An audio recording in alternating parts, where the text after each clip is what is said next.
Começa agora. Diário Econômico PicPay. Uma análise das principais informações que impactam os mercados, A economia global e do Brasil. Apresentação Marco Caruso. Fala pessoal, bom dia. Tinha um personagem no gibi da Turma da Mônica, meio secundário, né, que chamava Do Contra. Não sei se você lembra dele.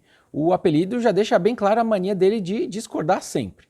O Do Contra daria um bom banqueiro central, porque o jeito mais fácil de explicar o papel de um banqueiro central é imaginar que ele é o cara que acende a luz do salão quando a festa tá boa, né, voando, mas também é o cara que traz mais bebida gelada quando a festa tá fraca.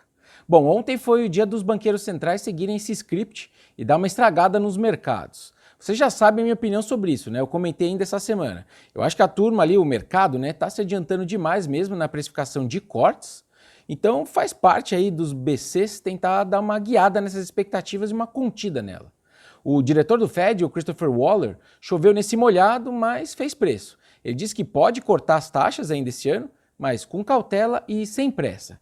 Mas como ele foi um dos primeiros diretores a citar cortes de juros lá no fim do ano passado, esse tom mais cauteloso passa a ser mais relevante de fato. A precificação majoritária do mercado ainda é de um começo de ciclo de cortes lá nos Estados Unidos em março, mas agora a probabilidade ali é de 60%, anteontem era de 75%. E hoje tem mais uma sequência de diretores do Fed dando seu pitaco nessa discussão. Outro grupo que seguiu seu script foram os terroristas do Iêmen.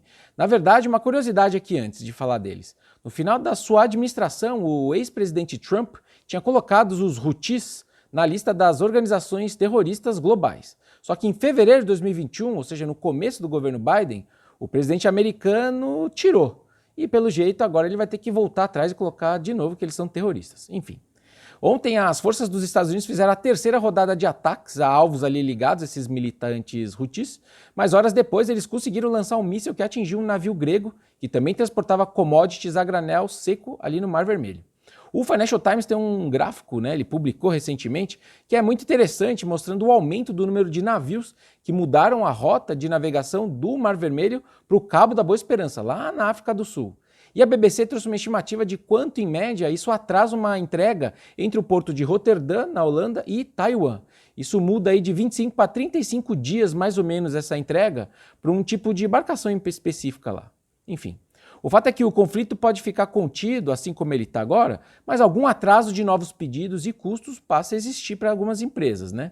Dito tudo isso, eu sigo com minha visão de que essas duas fixações do mercado, nesse começo de ano, corte de juros e riscos geopolíticos, não importam tanto assim. Ou, sendo mais claro, eu não mudo minha visão positiva para os mercados lá fora nesses próximos meses. Os cortes de juros vêm mais dia ou menos dia, e esses ajustes de custos, aos olhos dos banqueiros centrais, têm dois contrapontos.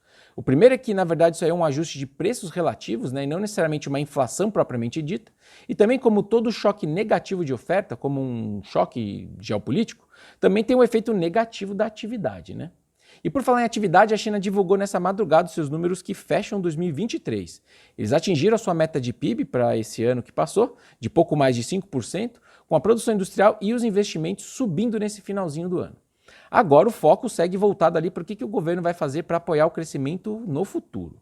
E daqui a pouco, aqui no Brasil, o IBGE fecha a sequência de dados de atividade de novembro com o varejo. Nossas projeções para esse número são levemente positivas e refletem uma Black Friday que supostamente foi fraca, e também uma piora nos preços dos alimentos, que sempre dá uma piorada em consumo, versus alguns antecedentes do varejo que foram um pouquinho melhores nesse mês. Só que a cara dos números do varejo, olhando para frente, seguem feias.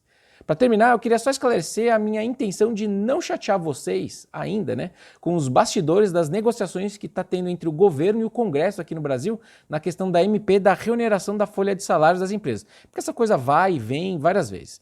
De qualquer forma, eu acho muito difícil o Congresso abrir mão de manter a atual desoneração dos 17 setores por mais tempo, mas também, se for assim, eles têm que chegar em algum aumento de arrecadação e imposto para fazer frente aos 16 bi de reais que o Haddad perde para 2024. Algum bolso vai pagar. Bom dia, bons negócios e sorte sempre. Você ouviu? Diário Econômico PicPay. Uma análise das principais informações que impactam os mercados, A economia global e do Brasil. de segunda a sexta, às 6 da manhã, no Spotify e YouTube.